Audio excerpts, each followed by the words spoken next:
Hello viewers, welcome to our channel. నేను మీ Charan Parimi. Supreme court రిజర్వేషన్లకు సంబంధించి ఒక సంచలనమైన తీర్పు ఇచ్చింది. ఈ తీర్పు ఇక రిజర్వేషన్లకు సంబంధించిన కొత్త ప్రణాళికలు రచించబోతున్నారు. ఒక పాత సమస్య అయితే తీరబోతుంది. సో అది ఏంటి, ఏ విధంగా జరుగుతుందనేది చూద్దాం. సుప్రీంకోర్టు ఈరోజు ఇచ్చిన తీర్పులో ఏమందంటే ఎస్సీ ఎస్టీ కుల వర్గీకరణ ఏదైతే ఉందో దీన్ని చేసి తీరాలి అని చెప్పేసి సుప్రీంకోర్టు అభిప్రాయపడింది. అయితే దీనికి సంబంధించిన బాధ్యత సుప్రీంకోర్టు తీసుకోకుండా శాసనసభలకే అప్పగించింది. ఈ శాసనసభలే దీనికి సంబంధించిన నిర్ణయాలు తీసుకోండి అని చెప్పేసి చెప్పారు. సో వాళ్ళు ఇప్పుడు వాళ్ళ కోర్టులోకి నెట్టినట్టయింది బంతిని.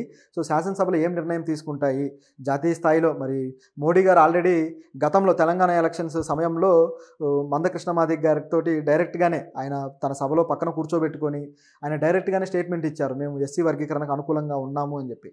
సో అంటే దానికి సంబంధించిన ప్రణాళికలు ఎప్పటి నుంచో పోరాడుతూ వస్తున్నారు కాబట్టి మందకృష్ణ గారు, అలాగే కొంతమంది ఎంఆర్పిఎస్ అనే సంస్థ ద్వారా.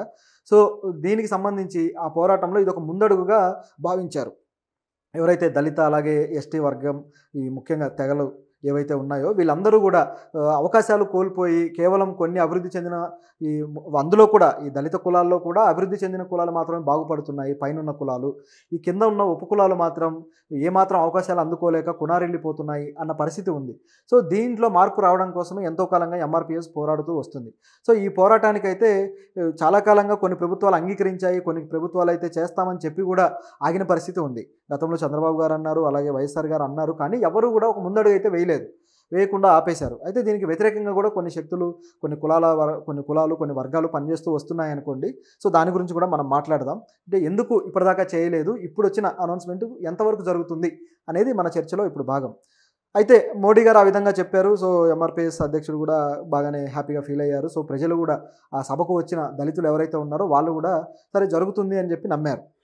తర్వాత ఎలక్షన్ పూర్తయిపోయింది. ఇప్పుడు ఇంతవరకు కూడా దానికి సంబంధించి పార్లమెంట్లో ఒక చర్చ కానీ ఒక ఇది కానీ జరగలేదు. అయితే ఎంఆర్పిఎస్ గతంలోనే ఈ ఎస్సీ వర్గీకరణ చేయాలి, ముఖ్యంగా ఎస్సీ ఎస్టీలు మొత్తానికే అవకాశాలు కోల్పోతున్నారు, దీని మీద మీరు చర్యలు తీసుకోండి అని చెప్పేసి సుప్రీంకోర్టుకి ఒక పిటిషన్ వేశారు.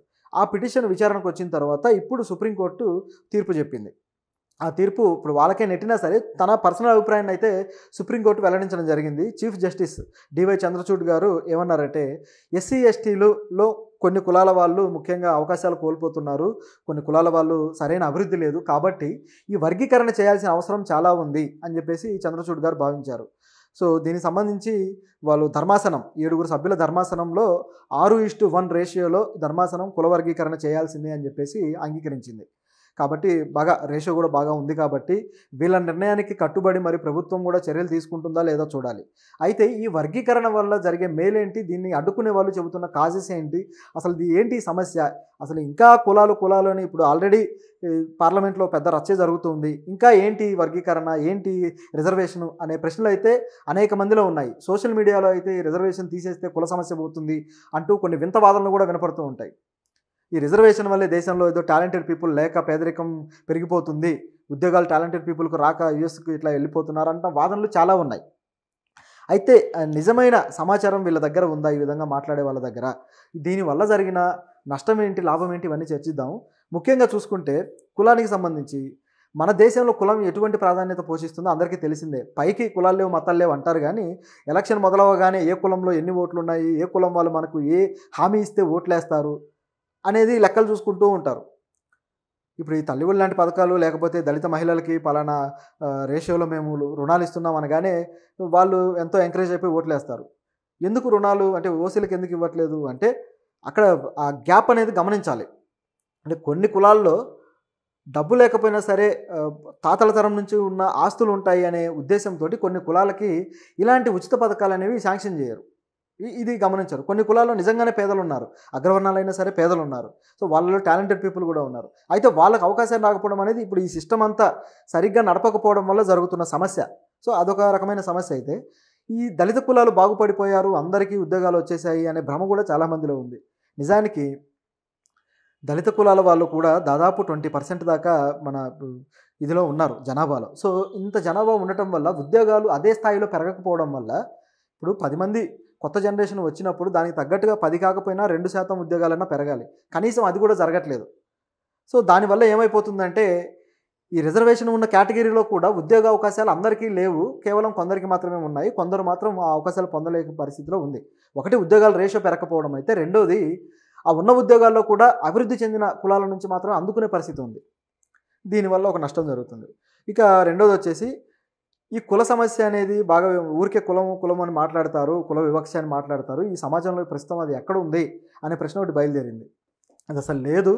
ముఖ్యంగా చెప్పాలంటే ఈ రిజర్వేషన్ అనేది తీసేస్తేనే కులం అనేది పోతుంది అన్న భ్రమ కూడా ఉంది. ఈ వాదన ఎలా ఉంటుందంటే, ఈ జ్వరం రావడానికి ఇది పారాసిటమాల్ టాబ్లెటే కారణము, సో ఆ టాబ్లెట్ని బ్యాన్ చేస్తే జ్వరం తగ్గిపోద్ది అన్నట్టుంది. నిజానికి జ్వరం తగ్గడానికి టాబ్లెట్లు తయారు చేస్తారు. సో అలాగే ఈ రిజర్వేషన్ కూడా కుల వివక్ష అనేది లేకుండా ఉండటానికి, వివక్ష అనేది ముఖ్యమైన పాయింట్ ఇక్కడ, అది లేకుండా ఉండటానికి ఒక సమాన స్థాయి అందుకుంటారు అనే ఉద్దేశంలో పెట్టింది. కానీ దాన్ని మిస్లీడ్ చేసేసి ఈ రిజర్వేషనే లేకపోతే కులం అనేది ఉండదు కదా అనే ప్రస్తావన ఉంది. రిజర్వేషన్ అనేది రాజ్యాంగం వచ్చిన నిన్న మొన్న వచ్చింది, కానీ కులం అనేది వందల ఏళ్ళుగా ఉంది. అది మన సారస్వతాల్లో కూడా కనపడుతూ ఉంది. దాన్ని ఏదో వీళ్ళు పెంచి పోషిస్తున్నట్టు మాట్లాడతారు, కానీ నిజానికి పెంచి పోషిస్తుంది ఏ కులాల్లో ఉన్న ఆయా వ్యవస్థలే పోషిస్తున్నాయి. దీనికి సంబంధించి జాతీయ స్థాయి సమ్మిట్లు జరుగుతూ ఉంటాయి, ఏ కులానికి ఆ కులానికి. అంతర్జాతీయ సమ్మిట్లు జరుగుతూ ఉంటాయి. ఒక వనభోజనాలను పెడతారు, పోయేదంతా ఒకే కులం. సో ఈ విధంగా ఉంటుందన్నమాట. ప్రతి చోట ఈ కులం అనేది బాగా వేళ్ళూనుకొని ఉంది. సో ఇదొక ఎగ్జాంపుల్ అయితే, కొన్ని కులాల్లో రిజర్వేషన్ లేకున్నా కూడా వాడుకోలేని పరిస్థితి అగ్రవర్ణాల కులాలకు ఉంది. ముఖ్యంగా ఈ దళిత కులాలు ఎందుకు అభివృద్ధి చెందలేదు అనేది గమనించినప్పుడు చూసినా కూడా, కేవలం వాళ్ళు కొన్ని రకాల వృత్తులు మాత్రమే చేయడం వల్ల గతం నుంచి కూడా అనేది క్లారిటీగా తెలుస్తుంది. ఆ వృత్తుల్లోకి మిగతా కులాల వాళ్ళు రావడానికి కూడా సాహసం చేయలేదు. ఇప్పుడు కొన్ని గవర్నమెంట్ ఉద్యోగాలే ఉన్నాయి, ఆ ఉద్యోగాల్లో కూడా కొన్ని కులాల వాళ్ళు, అగ్రవర్ణ కులాల వాళ్ళు రావడం లేదు. ఆశ్చర్యపోతున్నారా? గవర్నమెంట్ ఉద్యోగంలోకి ఎందుకు రారు? అందరూ గవర్నమెంట్ ఉద్యోగాల కోసమే కదా పోరాడుతున్నారు. కానీ ఆ సమస్య ఏంటో చూద్దాం. నిజానికి దళిత కులాల వాళ్ళు చూస్తే ముఖ్యంగా ఈ డప్పు కొట్టుకోవడమో, చెప్పులు కుట్టుకోవడమో, లేకపోతే శవాలను తగలబెట్టే కాటికాపరుల పనులు, లేకపోతే పెంట కుప్పలు ఎత్తేసే పనులు, హ్యూమన్ స్కావెంజర్స్ ఎంతో కాలంగా ఈ పనులు చేస్తూ గడిపిన పరిస్థితి ఉంది. అలాగే మున్సిపాలిటీలో ఈ డ్రైనేజ్ వ్యవస్థలు క్లీన్ చేసే పనుల్లో ఈ వ్యవస్థల మొత్తంలో ఉండేది ఎవరయ్యా అంటే కేవలం దళిత కులాల వాళ్ళు మాత్రమే. ఎస్సీలో ఇక ఉపకులాలు దాదాపు 60 పైన ఉన్నాయి, వీళ్ళే ఉంటారు. ఇప్పుడు ఈ మధ్యకాలంలో కొద్దిగా బీసీల్లో కాస్త లో క్యాడర్లో ఉన్న వాళ్ళు కూడా వస్తూ ఉన్నారు.